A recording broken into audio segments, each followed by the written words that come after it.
surface, very often in counseling, is really the absolute wrong thing to do or say. You see what I'm saying with this stuff, you guys? And we have to. You guys need to know this stuff inside out. One day, you need to be able to stand in front of a group of people and do what I'm doing right now, yourself, in the same way. Have that level of understanding of this stuff, so that you can make it go to work for your clients that way. Guide you in how. It is so often, whether it's parents, teachers, or anybody else, authority figures of any kind, including counselors, what might feel like the right thing on the surface often is very much the wrong thing to do or say. Does that make sense? Mm-hmm. And you guys got to get this. You got to and how do you, by understanding everything we're doing right now, you guys, understanding this brain, what a profound thing. What an exciting place to be. Does that make sense? Okay. Are we gonna get our test back? Not today. I don't care. Tuesday. I don't care. You don't care. Did you want to? I was just I'll kidding. give you something to care about. I was just kidding. I'm stressed out by you, I don't care. You got a coffee? Yeah, I got extra, more than I can. Is it hot? Just fresh off the carafe. Yeah, I'll take a little filler upper. Thank you. There you go. That won't get you an A, you know. No, I know that good. I'll get my own A. Okay. You guys, do you see how, and I want you to be excited about this. I know. Okay, I'm cool. Who feels a little intimidated by this? Me. A lot of stuff. And we haven't even really started yet. We are going to be at that level of what chemicals bouncing into what receptor site. We are going to be there. That's the But you see where you need to get this to start with in order to understand it. It's me. Neurotransmitters. It's not just how the brain works physically, it's how does that translate into the paradoxical conundrums of the human experience and how we need to understand that as counselors so that we know what is, instead of just reacting off our gut and off that surface level, what feels like the right thing to do, to know better what is the right thing to do and say, and that kind of a thing like that. Yes, question? I don't know what GBA, you know what that? Deviate? GBA. GBAT or GABA? GABA? yeah.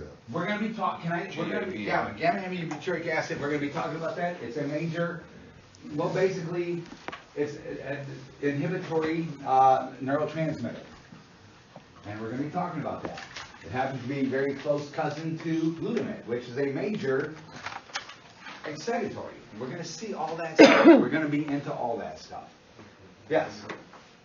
According to what I've written down here, I want to know if this is correct.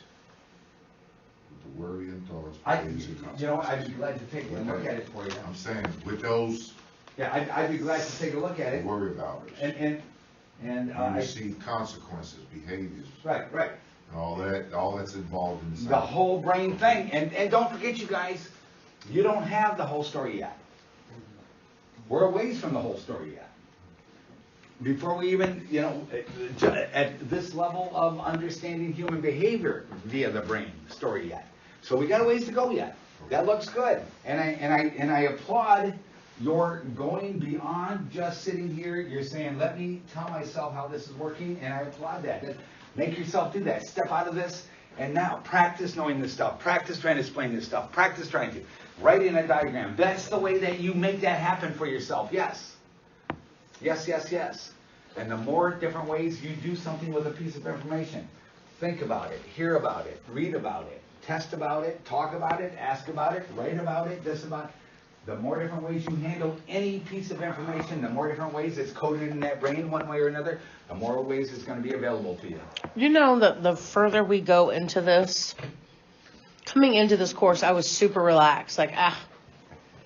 The more we go into this, the more anxiety is building for me with actually sitting down with a client because I'm so afraid of fucking them up. I feel the opposite. I'm going to say I know. this. First of all, I'm going to applaud you for the awareness and concern of the human experience that way. Mm-hmm. Second, I'm going to say, but don't let that become a tiger. Okay. That's why though. What is your duty right now? To learn this, to do everything you can, to learn everything we're talking about as well as you can, so that you won't fall prey to that kind of an error. Okay. You get too much more nervous about it, you won't care anyway. Thanks, buddy. I'm here for you. Everybody cool? Yes. Well, we are gonna switch gears for a little bit. Race gear it is. Uh-huh. And we're going into race gear now. Okay, gang, we were talking about last time the pillars. The pillars of, and continuing with motivational interviewing, setting this up. You remember the pillars of motivation, these 4 basic ideas. But they're all going to translate into deeper and deeper things also, just like all that stuff we were talking about with the brain. John, did you get... Yes, Did you, when I walk in. second step with this. Let's look at more. Basically, what is motivational interviewing? The collaborative interview. Enhancing client autonomy. What are we seeking to do here? Ultimately, and don't forget you guys, this is so important. We were talking about this last night with the interns again, as they are experiencing these different places doing motivational interviewing. Don't forget, motivational interviewing isn't a counseling strategy. Right. It is a way to help the client get ready for the counseling strategy. Does that make sense? It's a way. I mean, again, that client who's walking in, and they are full of all this stuff. The whole addiction survival persona and everything. We have to break through that. We do. Yeah, rolling with resistance, but at the same time, you know, again, one of those conundrums.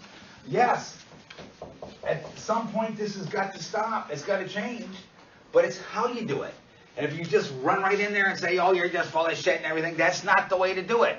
And besides that, understanding what this resistance is before you try to stop it is going to be so full of so much you need to know about that person and how and what. Hey, understanding resistance is going to play a big role in understanding this right here. If we could sneak back to the first half today. All that kind of a thing like that. The whole point of this collaborative interview. Now, again, motivational interviewing came out of people thinking, like I have been saying to you guys, that so much of what we had been doing so long that felt so right, and the way that we were communicating with our addiction clients turned out to be so wrong. Again, that get your head out of your ass, knock it off, you can quit if you want to, you're just full of shit, and all that kind of a thing like that. Trying to guilt people into good decision making. And that kind of a thing. All that stuff. Motivational interviewing is the result of other people thinking like with this. I've been teaching motivational interviewing for the last 25, 30 years. The stuff of motivational interviewing. And once again, it's to stop the mistakes. Motivational interviewing is a philosophical way to stop making the mistakes we've been making. And again, this... Get your head out of your ass. You could quit if you wanted to. You're just full of shit. None of that. I know for a few. I said that last week. There are a group of people in recovery out there. They're celebrating 2, 5, 10, 15, 20, 30 years of recovery. And all they ever got was in their face, fuck you therapy. And it worked for them. That is honky-dory for that person. Which comprises about 15 to 18% of everybody who needs help with this problem. How about the other? How about the rest of them? And this is, again, this collaborative, we're going to work together. I am not your boss. I am your helper. I am not here to tell you what to do. I'm here to help you develop goals in your life and then help you move toward those goals. I'm here to help you learn how to establish healthy goals. Probably goals that at this point are going to be based on change in your life. I am here to help you get to a place where you're ready to consider change. I am here to help you learn and understand how, while this feels so good right now, to understand how this isn't working. Remember, what did we say? Ambiguity. Once again, this person. This is what they're doing because this is what is working. And they're, what? Addiction, survival, persona. We have to help them see, we have to help that person see the difference between what they, what do people want? They want the same thing. Our clients want the same thing really as everybody else. They want a good life. They want happiness. They want love. They want a relationship. They want to feel good about themselves. They want to feel pride in what they're about, what they're doing. They want all those things. They want to love. They want to be loved. They want to this. They want to that. They want all this stuff like everybody else. Well, the damn fools, if they would just get their fucking head out of their ass, they'd see that the very thing they're doing for all that stuff is what's causing them not to get it. I know that. I know that. You know that. They don't know that. And just by putting that in their face, all you become is another what? Tiger. Attacking tiger. Which reinforces why this is good for that person. They're terrified of letting this go. That's what motivational is. A different way to convey that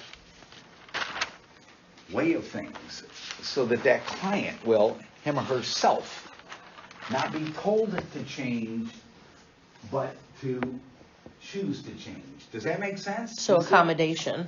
Pardon me? Assimilation and accommodation. You can look at it that way from last semester. You ain't kidding. Yes. That kind of stuff like that. And so this collaborative interview, this enhancing client autonomy, that I will make these choices, I will be in charge of my new way of life. I'm in charge. And again, that, what did we talk about last semester? Extrinsic versus intrinsic motivation.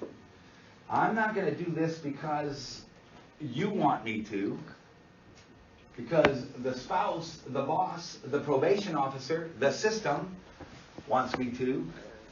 I'm going to do this because I want to. But it may start that way. It's going to extrinsic to start with, and there's nothing wrong with that. But we want it to become we want intrinsic. it to roll into intrinsic motivation. We want this person to understand. You remember the story I told you about the marijuana woman once again? Mm-hmm. And at the beginning, yes, I smoke marijuana constantly, but I'm not here to talk about that. I refuse to talk about that. Mm-hmm. On the surface, what would, you damn fool, that's what you need to talk about. No wonder your meds don't work, you fucking idiot. If you would, right?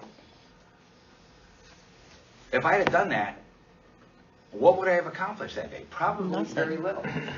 Instead, I rolled with that. Okay, we won't talk about it. And then I let her own self-discovery. A half hour later, she's got a puzzled look on her face. And she says, I think maybe I need to stop smoking marijuana. Now it's hers. It's not mine anymore. Mm-hmm. I didn't give her something. She found something inside herself. Does that make sense?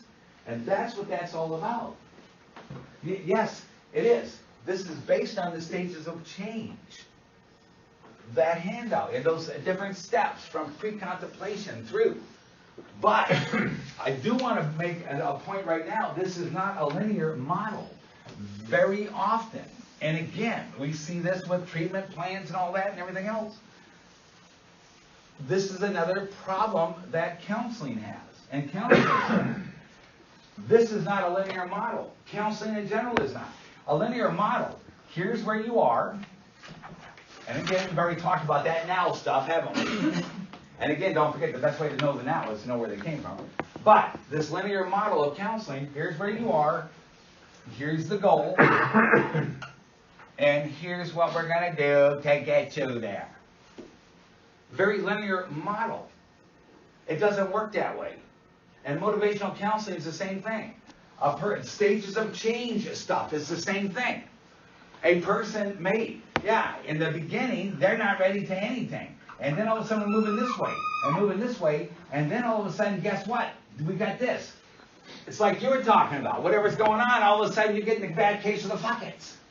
Okay, all right, that happens. And then it goes like this, and it goes like this, and it goes like this. And we've got to understand and have tolerance for this. You understand what I'm saying with it? What happens is, you know what? like where you're at now, you know what, you were so good, now you're here. What was that? What we talked about last time? Was that just a bunch of bullshit? Is that what that was? You're just trying to blow smoke up my ass, or what are you trying to do? You know what, if you don't get serious about this, you're never gonna fucking get better. I will hunt you down.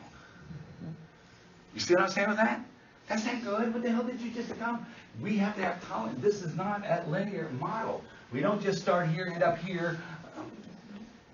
Aren't we great? We've got to remember that. And this is not a linear model.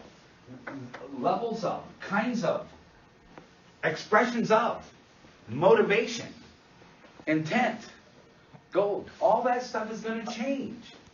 Every day is a new day, a new this, a new that. Every day that brain. Hey, don't forget that brain's not going to change overnight.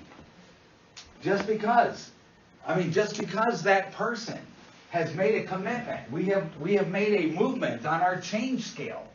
And that brain, today, I want this. I'm truly, genuinely want this. I want that. All that kind of stuff like that. Doesn't mean that brain just throws all that old shit out, says, we're done with you, forget it. No, it's still there. That brain never forgets. Again, one day, a little stress at the job, a little this, a little that. And once again, where do you want to go for dinner tonight, honey? And we got, and just all of a sudden, I'm back to mom. Just like that. It's not, no, I don't. No, I'm doing pretty good. It doesn't take much. Don't forget the power of just classical conditioning, you guys. That person with 30 years recovery, they'll tell you to this very day, the right thing happening in the right way at the right time, and they're right back to the last use. Just via classical conditioning. So we have to realize and tolerate this is not some perfect linear model. We gotta understand that. Another thing, you guys, is help the client identify and resolve ambivalence about change. It becomes the very powerful, can I take this down? Approach avoidance conflict. We talked about that already, didn't we? When we talked about risks to early recovery. Yes, here that person is now. Here's where they want to be. The good life. And again, they want what everybody else wants. They want the happy, the love, the this, the that. They want that good life. They want what recovery, in this case, has to offer them and all that other stuff. But what did we say? First of all, leaving this, that first step is a terrifying thing.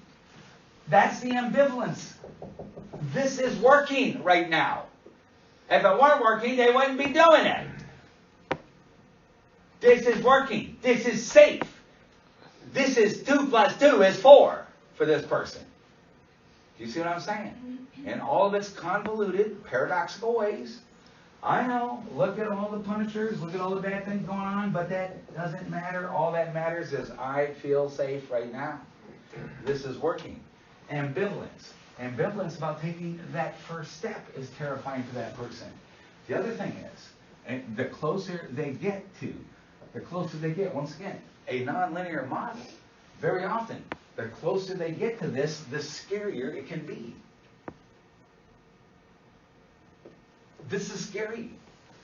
For one thing, especially if that person has, boy, I'm going to sneak in some old concepts here. What if, again, what was one of the pillars? Enhancing self-efficacy. What if that person still isn't feeling that confident with self in the first place? Or what was that other kind of efficacy? What was that other one? Outcome efficacy. Outcome efficacy. What if that person really still believes, you know what, I'm going to finally get here and the whole fucking thing's going to end up shoved up my ass. I'm going to be back down here anyway. At what point do you realize, you know what, I get all full of hope and dreams and everything else. It all gets shoved up my ass. And you know what, at some point, if I stop hoping and dreaming, it's probably safer than hoping and dreaming anymore. Which is a kind of emotional learned helplessness. Do you see what I'm saying with this? The closer this client gets to this, the scarier this looks. The scarier this looks, the better this looks. Do you see what I'm saying with this stuff? You need to understand this. And so, when that client, this is non-linear, yeah, they look all of a sudden today, they're down there like this, and you say, what the hell's going on here? Don't make such a big deal about it. Roll with it. Let that client learn from it. Let that client. When you start to react and all you're doing is what? Well, one thing is you're kind of showing the client, I'm right, this is, I'm going to get back over here where I belong. You see what I'm saying with that? These are the mistakes counselors make. This is why. We think we're big shots at 18% success rate. You see what I'm saying with this stuff, you guys? This is what's going on with that. And so what we're going to do is we're going to identify, resolve that. What is it? What is it that is making that client feel so safe here and so moving on? What is it as they get closer? Why is this being so scary for this person? Is it a self-efficacy issue? Is it a outcome efficacy issue? Is it the closer they get, maybe sometimes they're more vulnerable to the ones and twos? And I never have to explain what I mean by ones and twos anymore, do I? And those kinds of things like that. Is it that they just don't trust? What is it? The closer they get, the scarier this becomes, the more this looks good again. And that client, they're going so good, all of a sudden they go like this, and you're sitting there, what the hell was that? Really wasn't that big a deal. It's the way the brain works. Don't forget, all this stuff we're talking about now it's all, there it is right there. There it is. Everything we're talking about with that brain, there it is happening. Now, one of the things with this, once again, as we identify, resolve that ambivalence, help that client, as they resolve that, will that have an impact on change? To move, at least consider, begin to think about change. In the beginning, just can I at least even consider this is a maybe a. One of the big tenets of motivational interviewing, change, talk, begets change, thought begets change, action.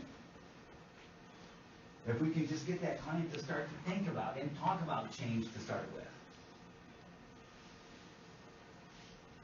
Change, talk turns into change, action.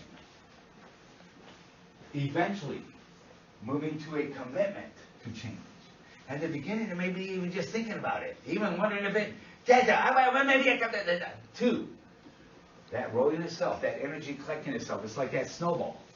At the very beginning, maybe just that little handful of snow, maybe I don't know, maybe we could, as it rolls and rolls and rolls and rolls, becomes a bigger and bigger and bigger and bigger, and the next thing you know, a commitment to change, having resolved that ambivalence about this, making, yes, I do want to. Now, here's the thing. This is very important, you guys. There's a difference between resolving this ambivalence, starting to implant that desire, motivation for change, and believing one can. Moving from ambivalence to confidence. We have to work on that also. Once again, I want to.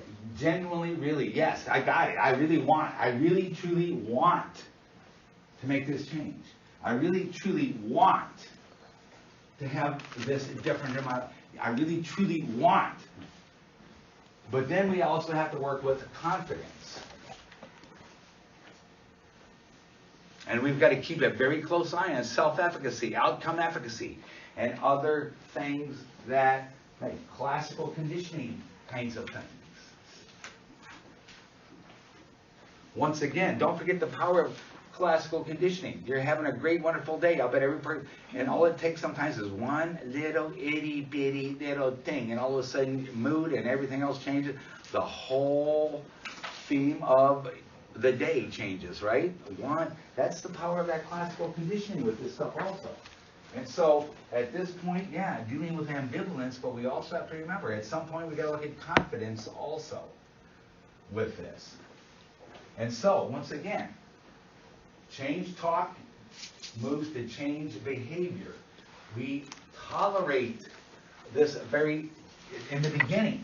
Yes, I want to. God, what the hell? You see what? In the beginning, you want to talk about nonlinear, it made me go like this. 1 minute they want to do this, next minute they're saying fuck it. You see what I'm saying with that? You want to talk about nonlinear, you understand that this is a part of that process, you understand. And how do you best? What then is the next best right thing to do? You see what I'm saying with this stuff? Yes. We talked about this before, and when we spoke about ambivalence, it says to help the client with issues of self-efficacy, resolving negative changes, and help them with confidence. But you also used to say, who's a better counselor that they was when they were leaving the class than they came in there? Right. I didn't raise my hand because I said that I was a better client, because I'm still learning through what you're teaching me. You know what I'm saying? Because I never did learn it. I just stopped using drugs as a choice. I went through a few stages and stuff. So I stopped using drugs, and it became no longer something I love to do. So I'm a client. Okay. So I'm learning from this. So, but what you're saying now is that you have to go through, you're making a commitment to change.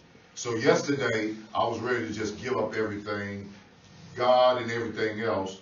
But as you're speaking, you're giving me an insight on why go back to the old when you was doing so good at the new. Okay. You see what I'm saying? So that's all I wanted to say, is that this is important, because I was reading this yesterday, and it kind of got me into thinking that, well, the professor is pretty much being my therapist, because I needed somebody to tell me, get your head out your behind and straighten up, because you know this ain't who you are. You're not going to go back and be the bad person. And that's... Okay. Well, I'm glad that that's working for you that way. You see what I'm saying? I hear So, what you... I'm not saying you put a guilt trip on me or nothing like that, but I think that sometimes you have to be hard-nosed enough to tell somebody as a, you know, as a student. Without him telling you. Yeah, but I didn't tell you that. You figured that out exactly as That's you not did. what he said, it's what he heard. That's why I say I'm a client. That's I'm what you learning. Well, that, you know, and you know what, and often, people have often said that classes change their life, and that's nice if that does that, but I want you to look at this, because the reason why, is this helping you personally? Fantastic, but remember, then you turn that into, if this is working for you that well, this is how you're going to be that person for that client you're going to be working with one day. Let that become, yes, this is working that way. This is how I want to make this work for the client I'll be working with one day. Right. Yes, exactly, yes. So, confidence is something that I've struggled with in my recovery, moving forward. But I struggled with it even in my addiction, if that makes sense. Yeah. So, when I meet that client who's struggling with confidence, how do I help them? How do I help them? Like, how do I, Number one, if I don't want to over where we're at reward? right now is normalizing it. Okay. Once again, I mean, that person, I'm gonna do the bad, I'm gonna be, and 5 minutes later, they're saying fuck it all, and you're sitting there, what the fuck is that? Normalizing that, de-insanitizing that client. One of the helping that client understand all this stuff, help that client understand how that brain's working and why they're thinking and feeling the way they are. Help that client understand why what appears to be such stupid behavior really, right now, we're at the help the client understand that level. Okay. Another part of your how question is going to be, again, next semester when we're talking about actual cognitive restructuring psychotherapy Okay. and that kind of a thing. And helping that client realign their thought process in a way that it all, once again, every one of those things you just talked about now was just what? The whole tiger relationship in the brain. Okay. You see what I'm saying? Mm-hmm. And I mean, that's what this is. This is just that brain going from new to old. You know, I'm ready. Yes. Oh, fuck it. And you need to understand this, so that client can understand that. Who do you suppose this is most stressful for? You think it's a drag for you that day? Guess who is Right. really driving nuts? Right. The client. And then fuck, I was all ready, and now all of a sudden I give out. You know what? Maybe I really am as stupid as they told me I was, as bad, as wrong, as this, as that. That's where that comes from. Well, that sure sounds like but I guess I'm gonna go back here where I feel safest. You see how that works like that, you guys? Now, again, always remember, motivational interviewing is a strategy to get movement to change. It is not the therapy in and of itself. And that's where a lot of people out there right now make this mistake. This is not the counseling, this is the get the client able to benefit from the counseling. Some people, they think it's the counseling, the end to it all in and of itself. It is not. It's just a very powerful, can it be beneficial? Can it be therapeutic? Well, of course, just coming to certain conclusions about ambivalence is therapeutic. But that's not the therapy approach, the end of itself. It's a means to the end. Does that make sense? And when people make a mistake and consider this the end itself, well, that means they're cutting off parts of the thing that client needs they haven't gotten yet. Motivational interviewing is kind of the pep rally, right? The rah-rah, go get them. And then if you stop there and you're like, goodbye. If you want to look That's at it not that very way, helpful. that's an okay way to look at that. Okay. Cool. So everybody, other thoughts, reactions with this? Gang, a powerful, powerful day today. I do got to cut out. We're gonna close this today. Have a great weekend. Think about this stuff. Make your brain roll with this stuff. You see what I'm saying? You're personalizing questions. You're using this as a way to understand your brain. That's fantastic, you guys. What a wonderful way to get your brain to wrap around this stuff and understand it is to use yourself as your best example right now. Fantastic. Good work. I will see you on Tuesday.